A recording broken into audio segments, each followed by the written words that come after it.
રાજકોટ ગ્રામ્ય જિલ્લાના Atkot police station વિસ્તારમાં 8 તારીખે એક પોક્સોનો અને રેપનો બનાવ બન્યો હતો, જેમાં ભોગ બનનાર બાળકી 7 વર્ષની હતી અને આ દુષ્કર્મ દરમિયાન આરોપીએ બાળકીના ગુપ્તાંગોમાં સળિયો નાખ્યો હતો અને 4-5 દિવસની સારવાર પછી બાળકી મેન્ટલી અને ફિઝિકલી હોશમાં આવી હતી. રાજકોટ સિવિલ હોસ્પિટલમાં એની સારવાર ચાલુ હતી. આ કેસમાં ગુજરાત રાજ્યના માનનીય મુખ્યમંત્રી શ્રી, માનનીય નાયબ મુખ્યમંત્રી શ્રીના માર્ગદર્શન હેઠળ માનનીય ડીજીપી શ્રી અને રાજકોટ રેન્જના વડા શ્રી અશોકકુમાર સાહેબના નિર્દેશ અનુસાર આ કેસની તપાસ એએસપી સુશ્રી સિમરન ભારદ્વાજને આપવામાં આવી અને તમામ ફોરેન્સિક પુરાવા, તમામ ટેકનિકલ પુરાવા, તમામ મેડિકલના પુરાવા, તમામ શાહિદોના સ્ટેટમેન્ટ લેવાના, ઓળખ પરેડ કરાવવાના, 183ના સ્ટેટમેન્ટ કરાવવાના તમામ કાર્યવાહી કરી 19 તારીખે 12 દિવસમાં નામદાર કોર્ટમાં ચાર્જશીટ રજૂ કરવામાં આવી. ચાર્જશીટ રજૂ કર્યા પછી નામદાર કોર્ટને સરકાર તરફે ડીજીપી શ્રીના મારફતે અને ભોગ બનનાર દીકરીના પરિવાર તરફે રિક્વેસ્ટ કરવામાં આવી કે આ કેસમાં સુનવાઈ ઝડપથી પૂરી થાય અને ઝડપથી ચુકાદો આવે તાકી આ આરોપીને સખ્તથી સખ્ત સજા મળે.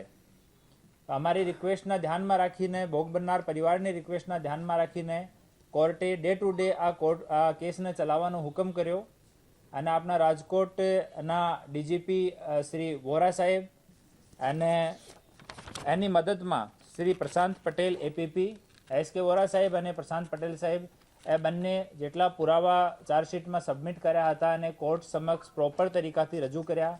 તમામ મેડિકલ પુરાવાની, ફોરેન્સિક પુરાવાની વ્યવસ્થિત ચકાસણી કરી.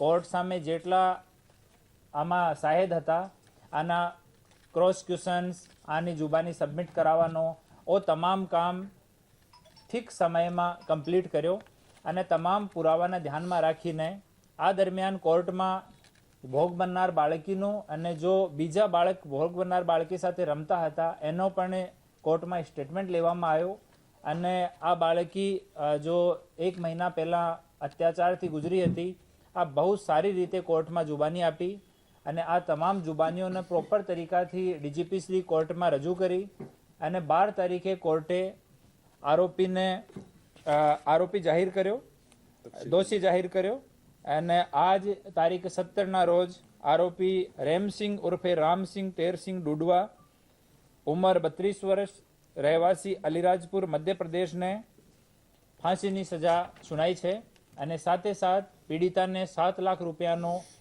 કમ્પન્સેશન આપવાનો સાથે સાથ ઓર્ડર કર્યો છે.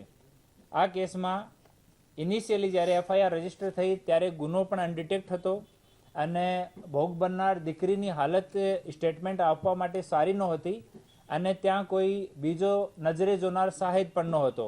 તમામ ફોરેન્સિક પુરાવા સ્થળથી અમને અમુક ફોરેન્સિક પુરાવા મળ્યા.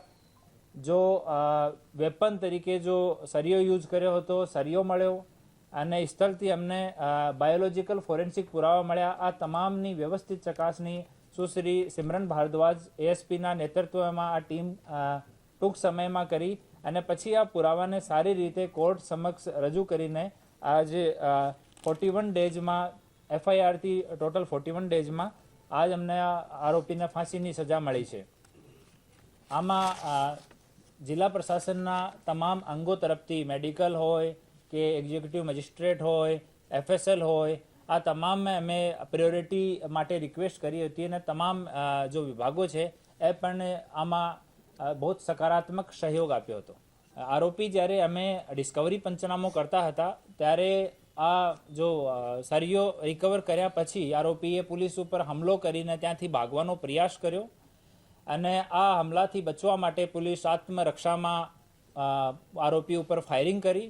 આમાં બીએનએસની કલમ 109 મુજબ આટકોટ પોલીસ સ્ટેશનમાં ગુનો દાખલ છે, જેની તપાસ ડીવાયએસપી શ્રી ગોંડલ કરી રહ્યા છીએ.